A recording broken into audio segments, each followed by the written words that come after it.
जैसा कि आपको मालूम है, कोटली और जोगिंद्रनगर को जोड़ने के लिए कुनकातर नामक स्थान पर ब्यास नदी के ऊपर एक ट्रैफिक ब्रिज था और इस बरसात में भारी बाढ़ के कारण वो पुल बह गया।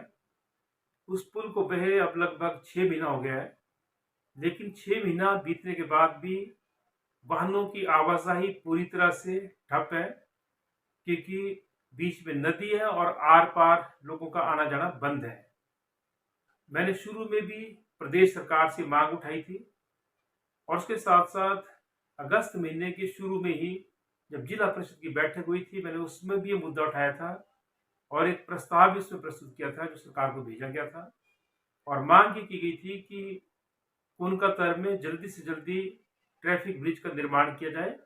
और जब तक नया पुल नहीं बनता है तब तक जो है एक वैली ब्रिज वहां पे स्थापित किया जाए,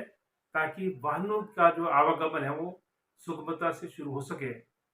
लेकिन बड़े खेद की बात है, हिमाचल प्रदेश की सरकार उदासीन है इस मसले के ऊपर।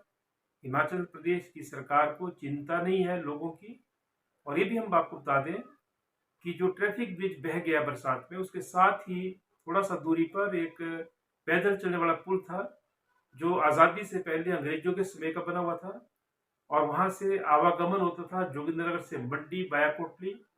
और वही एकमात्र रास्ता था, लोग वहां से पैदल आते जाते थे। और जो नया पुल बना उसके भी कुछ समय बाद तक वो पुल रहा, वहां से आवाजाही थी, लेकिन सरकार के उदासीन रवैये के कारण वो पुल भी जो है पूरी तरह से ध्वस्त हो गया। वहां पर उस पुल में कोई लकड़ी भी नहीं बची। और उसके साथ साथ जब ये नया ट्रैफिक ब्रिज बह गया बरसात में, तो उसके बाद सरकार ने एक झूला वहां पर लगा दिया, लेकिन झूला भी कई बार बीच में खराब हो जाता है और वो जो है जरूरतों को पूरा नहीं करता है। हमारी मांग है सरकार से कि जल्दी से जल्दी यहाँ पर ट्रैफिक ब्रिज बनाया जाए और जब तक वो ट्रैफिक ब्रिज का काम शुरू होता है तब तक जो है एक वैली ब्रिज बनाया जाए। और हमने एक डेडलाइन रखी है कि 31 जनवरी से पहले पहले वैली ब्रिज स्थापित किया जाए, नहीं तो अब जो है आंदोलन का रास्ता अपनाया जाएगा। वैसे भी हिमाचल किसान सभा के माध्यम से हमने गांव गांव बैठ के शुरू कर दी है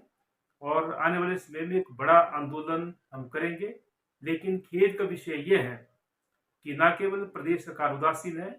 बल्कि सत्तारूढ़ पार्टी के जो बड़े बड़े नेता बड़ी डींगे मारते हैं, वो भी इस मसले पर चुप्पी साधे हुए। और उससे भी अफसोसजनक बात यह है कि मंडी सदर और जोगिंद्रनगर दोनों जगह विपक्ष के विधायक हैं, भाजपा के विधायक हैं,